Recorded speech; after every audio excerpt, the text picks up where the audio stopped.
Now, some households in Soweto have been without power for months now. Residents there have spent many moons in the cold and dark due to Eskom pulling the plug over non-payment and illegal connections. The eNCA reporter, the senior reporter Aviwe Mtila, following these developments, he's back with us in the studio. Let's chat to him now for the latest update. Aviwe, good afternoon. Thank you very much for your time this afternoon. I understand you spoke to the people on the ground in Soweto who've been affected by this power shortages there. What's their take on what's going on? Well, Bradan, frustration would be putting it mild.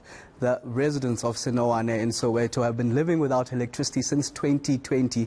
That is 2 years now, going into their third winter in the dark. Basically, it's difficult to do anything. You'd imagine when it's this bitterly cold, they have to now be in blankets the whole day, or they have to burn coal and fires outside, which is difficult in such rainy weathers. The concerning issue comes to those that have chronic medication. You'd understand that after almost 2 years, some of the neighbors would be resistant in now offering help for the fridges for those people to keep their chronic medication. But one of the residents, 67-year-old Doris Mtila, tell me that now she has to put the medication on cement just in order for it to be cold, assuming that the cement itself is cold. Some of the struggles that they face, even when it comes to groceries, they can't buy groceries in bulk anymore and essentially have to cook for the day that they're eating in. For example, the following day, that food would be rotten. Some of the conversations I had with some of the families that live in Senowane, one of them is Doris Mtila. Let's take a listen to that. Happened in Senowane is that it's one of the many areas that we have in Soweto and actually throughout the province in Gauteng, where we're experiencing a high number of our transformers that are failing, and these transformers are actually failing due to overloading, illegal connections, and customers actually not paying or buying for electricity that they've used. So Senowane is one of those areas where their transformers failed, and we were in the process of replacing their transformer.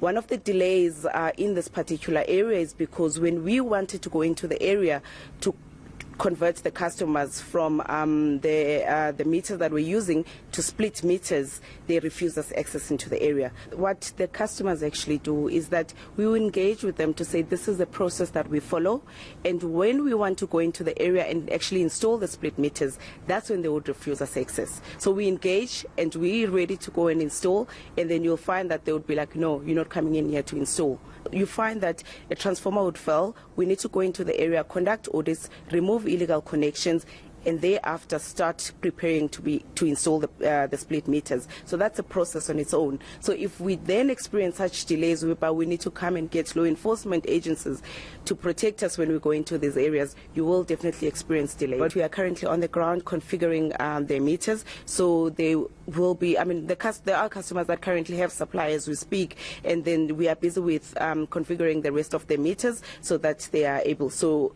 I think by the end of this week, the majority of these customers will be able to load electricity.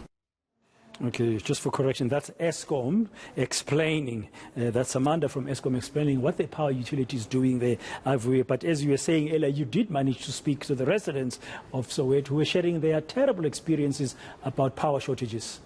Very frustrated residents, as you can hear, the promise there from Eskom saying that these issues that they haven't been able to get a grip on for the last 2 years will be resolved by the end of this week. That's a promise from Eskom, but of course the people on the ground, Bradan, quite frustrated with their living conditions, their daily struggles. You can imagine how bitterly cold it is today, and they can't even make those firewoods that they would normally do on ordinary days to keep warm. I visited families that live from 6 to 10 in terms of the members of the family, and with the little children essentially, where we are told that the children can't even take baths before going to school because of how cold it is, and really you can't bath a child in cold water. Some of the struggles that they face on a daily basis, where they have to even use a lot of gas, which some of them can't afford, so they have to use it sparingly, Bradan. Some of the struggles that we are met with on the ground, especially detailing the issue around those groceries that they now limited in terms of buying and utilizing, as of course the neighbors will be quite